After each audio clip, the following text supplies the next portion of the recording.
আরো ঘুরবে সত্যি জলটা ঠান্ডা না। গরমটা কম মাঠের মাঝখানে প্রথম রোদ দিতে আছে কি দেখো দেখি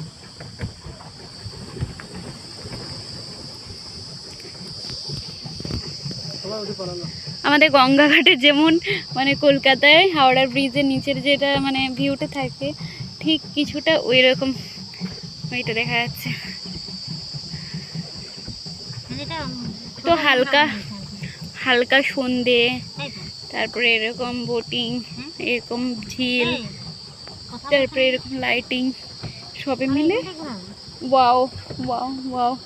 দিদি ভাই একটু গোল করে ভিডিওটা করুন।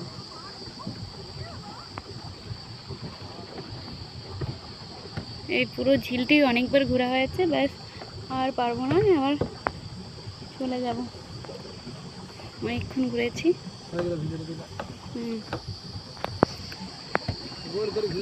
কিরে কেমন লাগলো?